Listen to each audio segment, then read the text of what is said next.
अस्सलाम वालेकुम। आप देख रहे हैं प्रोग्राम डिबेट न्यूज़ एनालिसिस। मैं हूं आपके साथ मुनीज़ मोइन। नाज़रीन, मरियम औरंगज़ेब साहिबा ने गुफ्तगू की है और वो कहती हैं कि अगस्त में आइनी मुद्दत ख़त्म होने के बाद निगरान हुकूमत आ जाएगी। और एक प्रेस कॉन्फ्रेंस वज़ीर दाखिला राना सनाउल्लाह साहब ने भी की है और वो ये कहते हैं कि आला शख्सियात समेत अस्करी क़यादत पर कत्ल के इल्ज़ाम लगाने वाले चेयरमैन पाकिस्तान तहरीक इंसाफ अपनी जो JIT के सामने तहकीकात हुई उसमें जवाबात पेश ना कर सके, बता ना सके कि कत्ल की मनसूबाबंदी किसने की, उनके पास यह खबर कहाँ से आई, उन्होंने नाम तक जाहिर ना किया। ये भी कहा कि एक शख्स ताकत के जोर पर असरअंदाज होना चाहता था। पैनल में मेरे साथ नवीद चौधरी साहब मौजूद हैं, जावेद इकबाल साहब, PJ मीर सर, इफ्तिखार अहमद साहब। मैं चाहूँगी इफ्तिखार साहब, सबसे पहले तो आप मरियम औरंगज़ेब साहिबा ने जो गुफ्तगू की है उसके ऊपर ये बता दें कि क्या इस बयान के बाद जो कयास आराइयाँ पैदा की गई थी वो दम तोड़ जाएंगी? इंतखाबात को लेके पोजीशन क्लियर हो चुकी है? मेरा ख्याल है कि इस साल की ये सबसे बड़ी खबर है और इसकी सिमत बिल्कुल दुरुस्त है। पाकिस्तान की बका और इस फेडरेशन की बका सियासी अमल में है और इलेक्शंस जो हैं वो सियासी अमल का अहम जुज़ है। सब कह रहे थे कि इलेक्शंस नहीं होंगे, ये भाग जाएंगे इलेक्शन से। तो मैं हमेशा ये कहता रहा कि इलेक्शन होंगे अपने वक्त के ऊपर, और वक्त यही है जब आपकी निगरान हुकूमत आई, उससे पहले आपको जाना होगा, और वो है कॉन्स्टिट्यूशन। अब दो चीज़ें हैं जो मैंने कल भी आपके प्रोग्राम में डिस्कस की कि क्या ये असेंबली को उस तारीख से पहले ख़ुद डिज़ोल्व करेंगे ताकि इलेक्शन 90 दिन में हो, या ये असेंबली ख़ुद ब खुद ही ख़त्म हो जाएगी उस तारीख पे जिस तारीख पे ये असेंबली बनी थी। अगर ऐसा होगा तो फिर इलेक्शन उसके बाद 60 दिन में होंगे। सब मुझे बस सिर्फ अब ये देखना है, और पाकिस्तान में बहुत ज़बरदस्त इलेक्शन होने वाला है। Punjab will be the battle field for all the political parties of Pakistan. सबसे बढ़िया मार्का पंजाब में होना है, और मैं ये दुआ करता हूँ कि ये मार्का खैर आफियत से गुज़रे, और मैं ये भी दुआ करता हूँ कि इसके जो भी नतीजे आएँ वो सियासी पार्टियों को फिर तस्लीम करने चाहिए दिल से। ये नहीं कहा जाए कि ये हमारा बंदा अंदर था, हमारा बंदा बाहर था, हमारे पर दबाव था, हम खुल के नहीं खेल सके। नहीं, हर पॉलिटिकल जो शख्स है उसको बहादुरी का सबूत देना होगा और खुल के पार्टिसिपेट करना होगा। एंड आई होप कि इसका फ़ायदा होगा, because without the election possible नहीं था ये मामला चलता। और बहुत सही फैसला है, सही सिमत में है। और मैं हैरान था कि मियाँ नवाज शरीफ पिछले दिनों काफ़ी मसरूफ़ रहे लोगों के साथ मुलाकातों में, और according to some report from London करीबन 70 के करीब लोग उनको एक महीने में मिल के आए हैं, जो पिछला महीना था।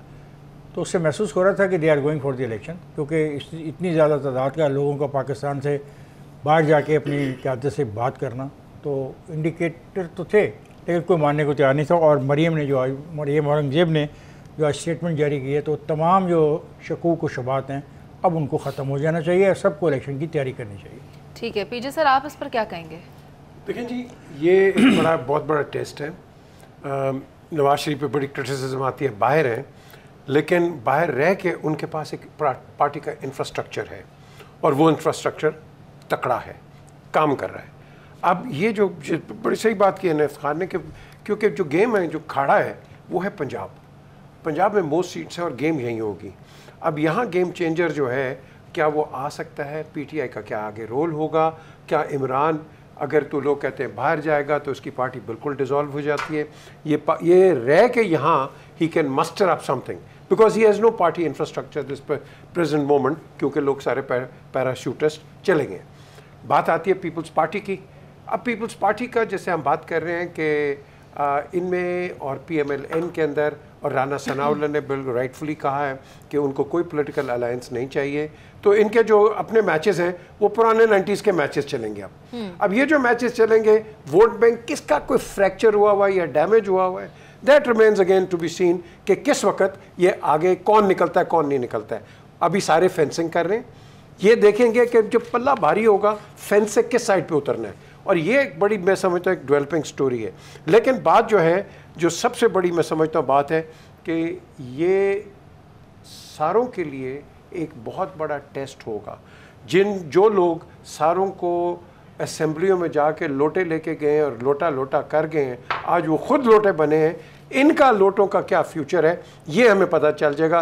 वेदर साउथ पंजाब से आते हैं लोटे, नॉर्थ से आते हैं और या सेंट्रल से आते हैं, इन पर्टिकुलर लोगों का मैं समझता हूँ एक एक्सपोजर PMLN ने भी दे दिया है, पहले पीपल्स पार्टी ने भी दे दिया है, अब the latest one from PTI।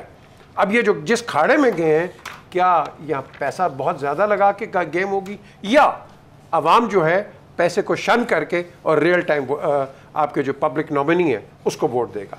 तो ये आई थिंक ये डिपेंड करता है। और इमरान के यहाँ प्रॉब्लम जो है जो एक फेस करेगी, अगर तो वो जैसे कहते हैं ना जी खंबे को देगा बिल्कुल ओके आ गया, तो क्या हम पार्लियामेंट में खंभों के साथ ये अपनी पार्लियामेंट्री सिस्टम चलाएंगे, या he has to have credible people जो कि पार्लियामेंट में जाके एक अपना कोई रोल प्ले करे, forget opposition and all that. तो वो घड़ी देख रहे हैं, तो अब आप इधर चले जाइए। ठीक है पीजे सर, बात जो आज राना सनाउल्लाह साहब की जानिब से भी वाज़ेह की गई है वो ये कि चेयरमैन तहरीक इंसाफ के खिलाफ भी आर्मी एक्ट के तहत मुकदमात दर्ज हैं, तो उनके खिलाफ अभी कार्रवाई होना है, आर्मी एक्ट के तहत वो कार्रवाई होती है या नहीं, ये चीज़ भी अभी सामने आएगी। लेकिन जावेद साहब आप मुझे ये बताएं कि हम जो बात कर रहे हैं कि नताइज को तस्लीम किया जाएगा या फिर PTI की तरफ से इस पर शुबहात जाहिर कर दिए जाएंगे, उस वक्त क्या सिचुएशन होती है? क्या वो मानेंगे इंतखाबात के नताइज को? देखो मुनीज़, जिस तरह PTI को खाड़े से छितरौल करके बाहर निकाला जा रहा है और जिस तरीके से उनके खिलाड़ियों को अपाहज किया जा रहा है और जिस तरीके से इस पार्टी ने, आप ये देखिएगा कि बग़ैर बल्लों के साथ क्रिकेट खेल ली है इलेक्शन के मैदान में, तो आप उनसे क्या उम्मीद रख सकते हैं? चीज़ ऐड करना चाहती हूँ, जिसने नहीं जाना वो नहीं जा रहा। परवेज़ इलाही साहब वही हैं, शाह महमूद साहब वही हैं। देखे ना, हर तरह की हर पॉलिटिकल पार्टी में हर तरह के लोग होते हैं। कुछ लोग प्रेशर सस्टेन कर जाते हैं, कुछ नहीं करते। तो जिनके बारे में हम जो कहते हैं कि फ्लाइंग बर्ड्स, जो अपॉर्चुनिस्ट जिनको कहते हैं, जो हर पाकिस्तान की जमहूरियत का ये डायलेमा रहा है कि हर 5 साल बाद 7 साल बाद ये अपॉर्चुनिस्ट जंपे मार के दूसरी तरफ चले जाते हैं ताकि उनको इक़्तिदार और कुर्सी मिले। जो ताकतवर लोग हैं उनके इशारों पे ये नाचने वाले लोग हैं जिन्होंने हमारी जमहूरियत को गंदा कर दिया है। तो आने वाले वक्त में उनका भी इम्तिहान है।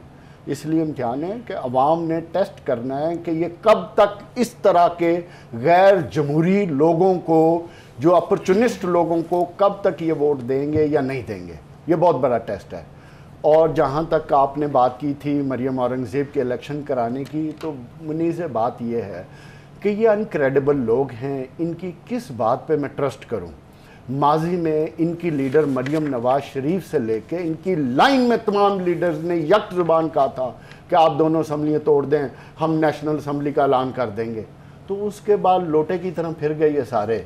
तो ये आज ये बात कर रहे हैं, तो कल इनका क्या एतबार है कि कोई बहाना बना के अगर इनको कहीं लगा कि इलेक्शन में इनकी सर्वाइवल नहीं है, जो 9 मई से पहले 0/0 हालत थी इनकी जमहूर के अंदर, अवाम के अंदर, तो अगर उनको ऐसा महसूस हुआ तो ये इलेक्शन से भाग भूग जाएंगे।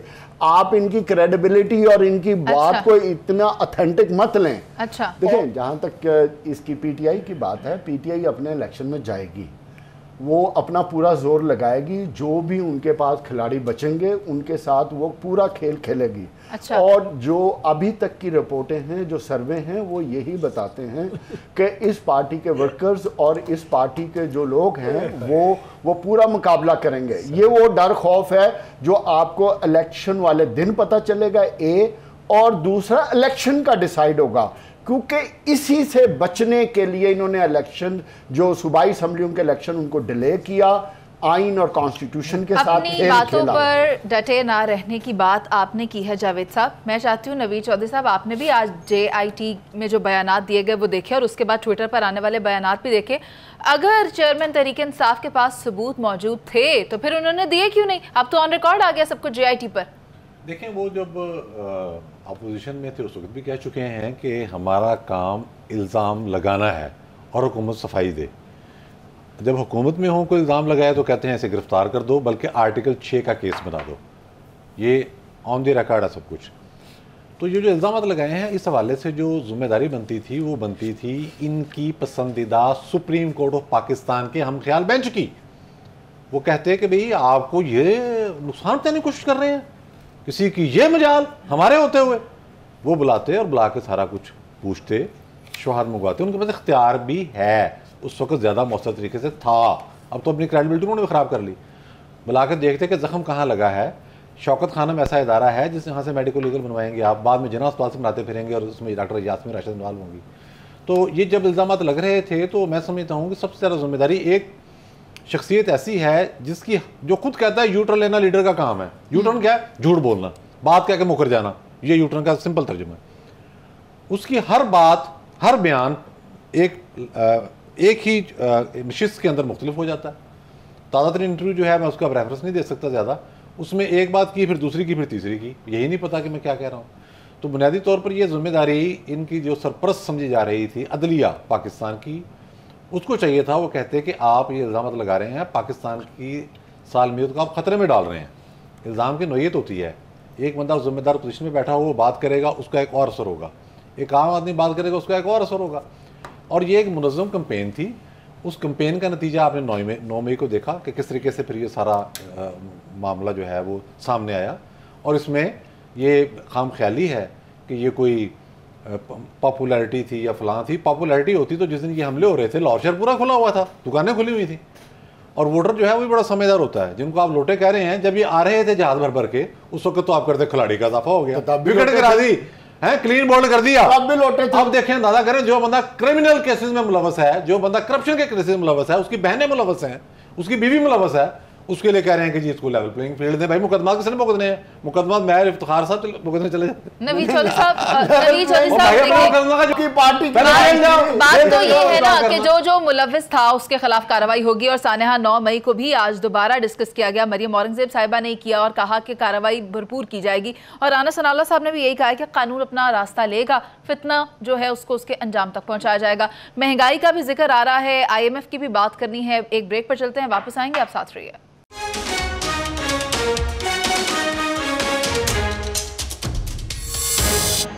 Welcome back. इसहाक डार साहब खासे मुतमईन नज़र आ रहे हैं, कहते हैं कि मुल्क की मईशत की समत दुरुस्त है, जबकि IMF ने विफाकी बजट पर अदम एतमाद का इजहार किया है और डू मोर का मुतालबा किया है। टैक्स नेट में इजाफे का कहा जा रहा है। मुसद्दक मलिक कहते हैं कि महंगाई तो है, लेकिन उसे कंट्रोल करने के लिए हम काम कर रहे हैं।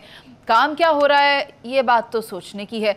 कहते हैं कि बिजली जो है उसमें भी इजाफा हो रहा है, बिजली 1 रुपया 61 पैसे फ़ी यूनिट महंगी कर दी गई है। महंगाई तो हो रही है, लेकिन सवाल यहाँ ये पैदा होता है, बिजली आएगी तो फिर ही हम इस पर कोई बात करेंगे ना। अभी तो लोड शेडिंग ही बहुत ज़्यादा हो चुकी है। आवाम के लिए क्या हो रहा है, ये बात गौर करने की है। नवीद चौधरी साहब, आप मुझे ये बताएं कि कहा यह जा रहा है कि आवाम को रिलीफ मिलेगा, आवाम के लिए काम कर रहे हैं, क्या कर रहे हैं? जी, कल जो रिपोर्ट आई है स्टेट बैंक की, उसमें ये कहा गया है कि अगर कोई नादीदा वाक़या ना हो गया तो जून के बाद महंगाई कम होना शुरू हो जाएगी। अच्छा, खैर ये उनकी अपनी अप्रोच है, हमें हक़ाइक़ के मुताबिक रहना चाहिए। बजट जो दिया गया है, इसमें जो इतराज़ सबसे ज़्यादा आलमी इदारों ने किया या मौशी माहरीन ने किया है, अपने भी यहाँ पर है, उन्होंने ये कहा है कि एक तरफ तो हमें रिस्ट्रिक्ट किया जा रहा है हर वाले से, अखराजात के वाले से, दूसरी जानब आपने तनख्वाह में इजाफा कर दिया है 30 से 35%। तो ये मामला एक सामने आया है। इसके साथ साथ जो हुकूमत कर रही है वो बड़े विजिबल है। वो ये कह रहे हैं कि IMF से हमने मुआहदा करना ही करना है, और बिल्कुल उसी लबो लहजे में फिर वो कहते हैं कि IMF सियासत कर रहा है हमारे साथ। प्लान बी भी मौजूद है, वो क्या है मुझे नहीं पता। इसहाक डार साहब कल भी मिले हैं चाइना के सफ़ीर को, और वहाँ IMF का मामला डिस्कस किया है उन्होंने, और आगे से जो बयान आया उसमें यही कहा गया कि चीन पाकिस्तान की मदद करेगा। कैसे करेगा देखना होगा ना, उनका भी तो एतबार उठ चुका है।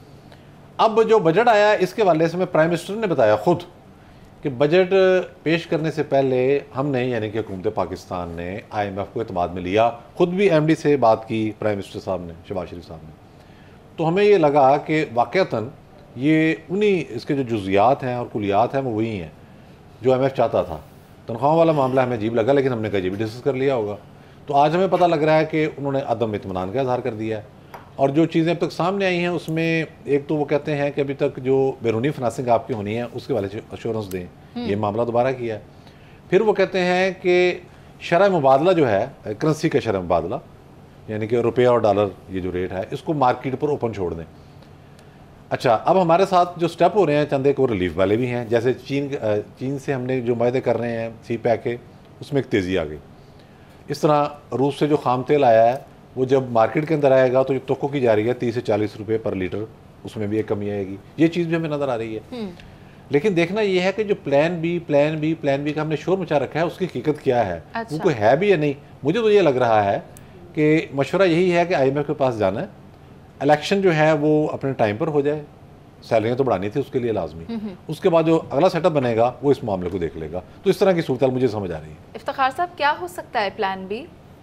को खुफिया चीज़ है जो उन्होंने संभाल के रखी हुई है। और वैसे एक अच्छी बात है कि ये बताया उसने कि रूस से जो आया हमें तेल हम ले रहे हैं, आज गैस क्या ट्रक्स भी आ गए हैं, तो शायद रिलीफ मिले। मुझे उम्मीद तो नहीं है कोई, क्योंकि ऐसे मुझे होप भी नज़र नहीं आ रही, क्योंकि तमाम जो आपके पैमाने हैं वो नेगेटिव पे जा रहे हैं। मैंने पहले भी एक दिन कहा था कि हमें डॉलर को कमाने का ढंग सीखना होगा। इतना ज़्यादा बाहर से कर्ज लेके रियासत नहीं चल सकती, ये तो हकीकत हमारे सामने आ गई है। जब आप कर्ज लेंगे तो शराइत भी होंगी, और हर जगह होती है, और शराइत अगर आप नहीं मानेंगे तो कोई आपको पैसा नहीं देगा। अब ये तो नहीं हो सकता कि मुल्क में सारा का सारा हम कर्ज के ऊपर गुजारा करें। ये जो बात लोग करते हैं गुस्से में आके कि ये बढ़िया कोठियाँ नीलाम करो, ये जो पुरतयश ज़िंदगी गुजार रहे हैं इसको कंट्रोल करो, तो वो सही कहते हैं। और जो ये हमारी तमाम सनतें जिनको हमें बेच देना चाहिए, उस पर न जाने किस बिना पे बैठे हो। मैं जिस खातर के वहाँ पे वोट का मसला आता है, वहाँ पे जो मज़दूर हैं उनको मुतमिन रखने के लिए, तो आप मज़दूरों के साथ एक ऐसा मुआहदा कर लें, इसका हमें करना पड़ेगा। ये जो हमारे अदारे हैं और ये जो अशराफिया को जो छूटे हैं वो ये भी बिलियन ऑफ रुपीज़ की हैं। बिल्कुल 18 अरब डॉलर। अब देखें 18 अरब डॉलर। अब सवाल है कि एक ये करें, और ये जो बड़े घर हैं, बड़ी गाड़ियाँ हैं, इन पर पाबंदी लगाएं, ख़ास तौर पे अपने मुलाजमीन से तो छीनने। और टैक्स के मामले में मैं हैरान हूँ कि मैंने अपना देखा कि जो आप कहते हैं टैक्स बढ़ाया नहीं गया, लेकिन स्लैब मैंने जो देखी है, मेरा ख्याल है कि उस स्लैब में मुझे भी और पैसे देने पड़ेंगे। बढ़ गए, बड़ा स्लैब देखें, स्लैब बढ़ा दी गई हैं, तो कहते हैं हमने टैक्स नहीं लगाया। ओके, टैक्स आप नहीं लगाया, लेकिन जो हमारी स्लैब है अगर 10,000 थी तो उसको उठा के 20,000 कर दिया। तो ये चीज़ें हैं देखने वाली। मुझे उम्मीद नहीं है, लेकिन एक बात की मैं शाबाश दूंगा, तमाम तर मुखालफत के बावजूद इस मुल्क में ऐसे लोग भी मुल्क दुश्मन हैं जिन्होंने दरख्वास्तें लिख के भेजी IMF को कि इनको पैसे न दो। 2 सूबों ने बड़ा गंदा रोल प्ले किया, उनके अहदेदारों ने जी। उन्होंने क्रिमिनल ऑफेंस किया। इसे क्रिमिनल ऑफेंस कि अपने मुल्क के तरक्की के खिलाफ लोगों को जाके दरखास्तें दो। फौजी इमदाद रोकने का भी मुतालबा किया। वो तो बिल्कुल ही एक खौफनाक चीज़ है, लेकिन वो पॉलिटिकल हो जाता है। You can take it as a political बात। लेकिन ये कहना कि IMF को कहना कि 2 सूबे ये नहीं करेंगे, 2 सूबे अपने हिस्से के ये कंट्रीब्यूशन देंगे, ये क्रिमिनल ऑफेंस ने किया है। तो मैं समझता हूँ कि अब हमें डिफ़ॉल्ट से हम बच गए। अब इलेक्शन आ जाएगा, फिर निगरान हुकूमत जाने और ये मामला जाने।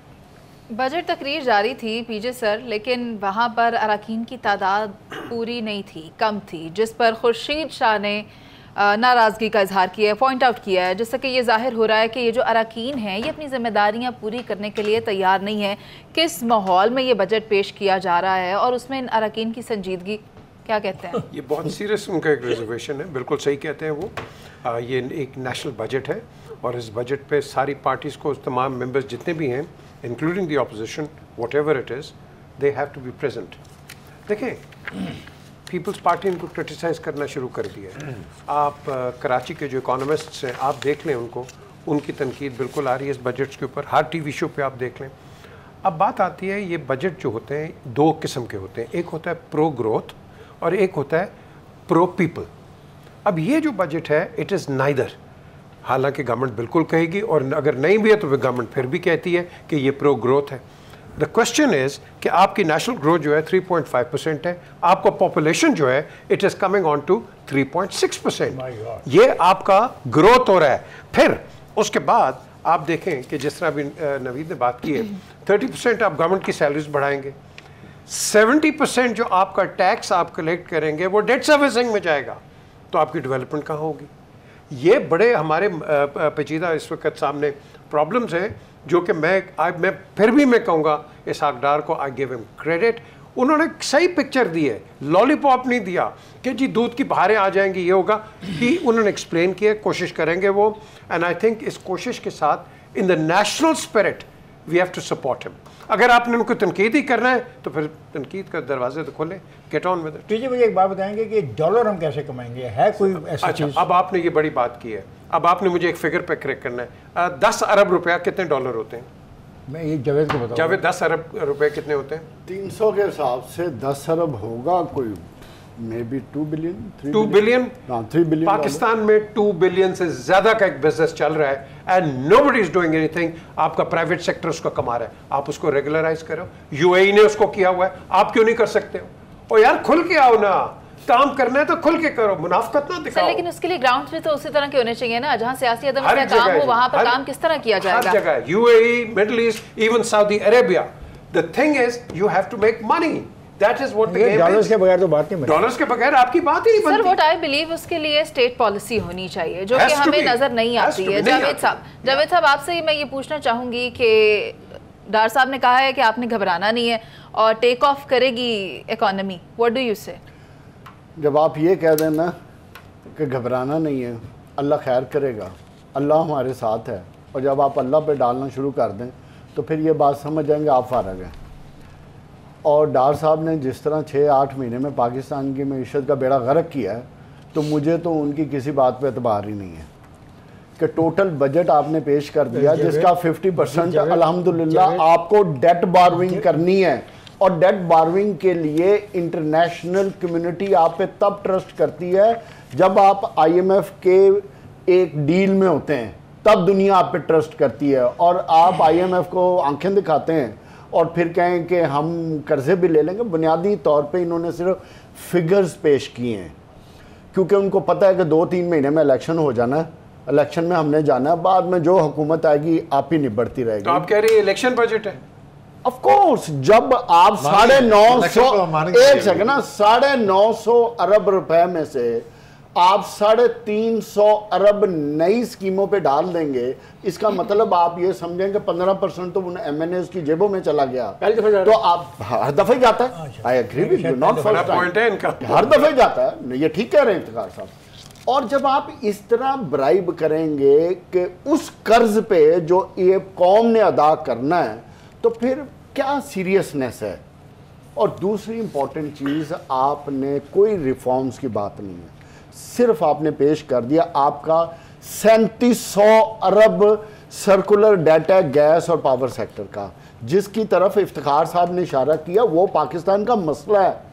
उस मसले से तो पहले निकलो, ये पावर सेक्टर को सूबों के हवाले कर दो। आप क्यों उसको पकड़ के बैठ गए जो आपको पाकिस्तान को दिमक की तरह खा रहा है, ठीक है, जिससे आपकी इंडस्ट्री रुक रही है, ना आप रिफॉर्म्स ला सक रहे। गरीब आदमी बिजली के बिल दे दे के मर गया, लेकिन आप चिमटे हुए गैस और पावर और बिजली के साथ।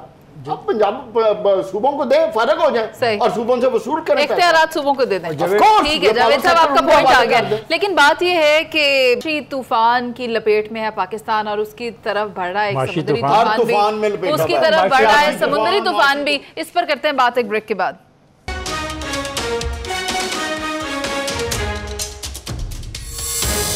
Welcome back. समुद्री तूफान कराची की तरफ बढ़ रहा है और कहा यह जा रहा है कि जुमेरात और जुमे को तेज़ बारिशें होंगी। सिंध के कई इलाकों में बारिश और मिट्टी का तूफान भी आज देखने में आया है। तूफान कल केटी बंदर और गुजरात की तरफ बढ़ेगा, जबकि 37,000 से ज़ायद अफराद को महफूज मकामात पर मुंतकिल कर दिया गया है, जबकि और भी लोगों को निकालने की और सेफ प्लेसेस पर उन्हें शिफ्ट करने की तैयारियां की जा रही हैं। मैं चाहूँगी कि पीजे से सबसे पहले आप ये बता दें कि ये कितना डिज़ास्ट्रस हो सकता है। ये जी बहुत ज़्यादा डिज़ास्ट्रस हो सकता है। ज़रूरी नहीं है कि हमने बड़े बड़े साइक्लोन्स देखे हैं जो कि आए दुनिया में, और कई दफ़ा वो एक रुख अपना बदल भी देते हैं। तो ये इतना नहीं है हार्ड एंड फास्ट के आ रहा है, लेट्स वेट एंड सी के आगे क्या होता है। आपके जो ये सदर्लीज, वेस्टर्लीज, नॉर्दर्लीज जो चलती हैं, ये कहाँ चेंज हो जाती हैं। अब बात आती है यहाँ कि हमने क्या करना है, प्रोटेक्शन क्या करनी है। बिल्कुल ये जो है नेशनल डिज़ास्टर जो एजेंसी, उन्होंने कहा जी कि हमने 1 लाख लोगों को उधर से बदीन से थटा के एरिया से एवैक्यूएट किया है, और भी कर रहे हैं, 37,000 और भी हुए। नाउ द थिंग इज़, जो सबसे बड़ा डेंजर है, हमारे रिपोर्टर्स जो बेस्ड हैं 24 के 21 के, उन्होंने रिपोर्ट किया है नेग्लिजेंस की, बाकी रिपोर्टर्स ने रिपोर्ट किया है नेग्लिजेंस की, कि बिल बोर्ड्स अभी तक वहाँ लगे हुए हैं और नहीं है। डेंजर वो है क्योंकि जब हवाएं तेज़ चलेंगी, जो कि कहते हैं 160 मील के ऊपर, तो आपने एक तो अपने बच्चों को नहीं, क्योंकि ये मिसाइल्स होंगे, ये छतें उड़ेंगी, ये ईंटें उड़ेंगी, आपके ये जो टीन है ये उड़ेंगे, गाड़ियाँ ख़राब होंगी, तो आपने एक तो ये प्रोटेक्शन करनी है। लेकिन जो इंतज़ामिया है हमारी, जो कराची की है सिंध गवर्नमेंट, इसको इमीडिएटली चाहिए, पता नहीं अभी कर रहे हैं कि नहीं, जो बिल बोर्ड्स है कम से कम उनको नीचे कर दें और सिक्योर करें, ये नहीं कि नीचे उतार दें, क्योंकि जो विंड के गस्ट्स आएंगे उठा के इनको कहाँ कहाँ लेके चले जाएंगे। सो मैं समझता हूँ हमें प्रोटेक्शन करनी है, prevention is better than cure, because अल्लाह ने अभी तक हमें बचाया हुआ है। 99 का आपको पता है कितना बड़ा वो आया था एक स्केयर, क्यों तन याद है ना, और वो नहीं आया। अब अल्लाह ना करे इस तरह हो, बट हमें अपने आप को प्रिपेयर रखना है। ठीक हो गया। इफ्तिखार साहब, भारत की रियासत गुजरात से ये तूफ़ान टकराया है और मुतअद्दिद हलाकतों की इत्तलात भी हैं। आप भी ब्रेक में कुछ डिटेल्स शेयर कर रहे थे, मैं चाहूँगी आप वो दोबारा हाईलाइट कर दें। तो ये मसला है कि पीजे ने एक बात कही है कि एहतियात ज़्यादा ज़रूरी है। अब ये वाकई रुख बदलते वक्त तो हमें नहीं पता कहाँ पे किस मोड़ पे वो रुख बदल ले। मतलब जो पहली जो हमें तस्वीर हमने वसूल की हैं उसमें डायरेक्शन बड़ी क्लियर नज़र आ रही थी कि वो अहमदाबाद की तरफ जा रहा है, हिंदुस्तान के अंदर दाखिल हो रहा है। लेकिन अब जिस जगह पे ये पहुंच रहा है वहाँ पे अगर ये रुख अपना बदलता है थोड़ा सा भी, तो इट कैन हिट कराची को नहीं मारता वो चला जाएगा। ये हमें पता है कि हमारा ठट्ठा वगैरह में पानी जाएगा, बारिशें होंगी, हमें ये सारी बातों का इल्म इतने दिनों में आ गया। लेकिन कराची जो है बड़ा शहर है और वहाँ पे ये बिल बोर्ड और चीज़ें और कमज़ोर घर, कमज़ोर छतें और ये बहुत सारे मसाइल हैं। तो उनमें क्या हम कर सकते हैं? हम सिर्फ कर सकते हैं कि जो हुकूमत ने फैसले किए उस पर अमल दरामद हो। मैं हैरान हूँ कि बिल बोर्ड का मसला अभी बता रहा पीजिए, हालांकि कमिश्नर 4 दिन से चीख रहा है कि इन बिल बोर्ड को रिमूव करो। तो मतलब है कि लोगों को खुद भी तो कुछ रोल प्ले करना। मतलब आप आज बच्चे 4 लड़के इंडिया के अंदर पानी के अंदर मर गए और भाई आपको नज़र आ रहा था कि ये पानी ऊपर उछल के आ रहा है, इसके अंदर जाने का मतलब क्या था, मकसद क्या था? तो लोगों को भी एहतियात करनी है। मैं तो ये समझता हूँ कि क्योंकि प्रेडिक्शन करनी मुश्किल है, एक्यूरेट प्रेडिक्शन बहुत मुश्किल है कि क्या करेगा, लेकिन एहतियात तो हम कर सकते हैं ना। अब कमिश्नर ने मना किया कि बाहर मत निकलो, कमिश्नर ने बहुत अहम तकरीबात को बंद कर दिया है कि कोई तकरीबात नहीं होंगी। स्कूलों कॉलेजेस के बारे में कहा गया कि एग्ज़ाम 14 से आगे ले गए। तो रियासत तो यही कर सकती है ना। रियासत कैन टेल मी कि इफ्तिखार साहब इस सड़क पे मत जाएं, आगे सड़क टूटी हुई है, और मैं कहूँ नहीं जी मैं देखूंगा सड़क टूटी हुई है नहीं टूटी हुई, तो फिर इफ्तिखार साहब जाने, उनकी गाड़ी जाने और सड़क जाने, that is the problem. Naveed Chaudhary sahab, वज़ीर आला सिंध मुराद अली शाह जो हैं वो ख़ास मुतहर्रिक हैं और उन्होंने बिल बोर्ड्स के हवाले से बार बार ऐलानात किए कि इनको हटा दिया जाए और सिक्योरिटी मेजर्स के हवाले से भी कह रहे हैं। आपको क्या लगता है कि अगर अल्लाह करे इसी तरह ही हो कि ये तूफ़ान हिट ना करे पाकिस्तान के कोस्टल एरियाज़ को, लेकिन उसके बावजूद इसका ख़तरा वहीं रहता है क्योंकि तेज़ हवाएं और बारिशें हमेशा कराची को डुबा देती हैं? देखें, सिविल हुकूमत और साथ में हमारे जो अस्करी इदारे हैं वो भी पूरी तरह से मुतहर्रिक हैं। और जैसा आपने खुद बताया कि 38,000 लोगों को मुंतकिल किया जा चुका है और 1 लाख लोगों को मुंतकिल किया जाना है। इस हवाले से बिल बोर्ड्स के हवाले से भी बहुत सारा काम हो चुका हुआ है, लेकिन चूँकि हमारे यहाँ डिसिप्लिन की कमी होती है तो कुछ चीज़ें ताख़ीर से होती हैं। इस तूफ़ान के अब 2 पहलू हैं। एक तो ये है कि उसके जो कुछ असरात हैं वो तो नमोदार हो गए, ओमाड़ों के अंदर पानी रहायशी इलाके में जा चुका है बलूचिस्तान में। अब ये 2 से 2.5 मीटर ऊँची इसकी लहरें हैं, ये आ रहा है और स्पीड भी इसकी 80 से 120 के दरमियान है। उसके जो असरात हैं वो नमोदार हो रहे हैं। शहरी रहमान साहब ने आज ये कहा है कि कराची शहर के अंदर 133 mm बारिश हो सकती है, जो कि बहुत ज़्यादा है। ये पहलू आ गया।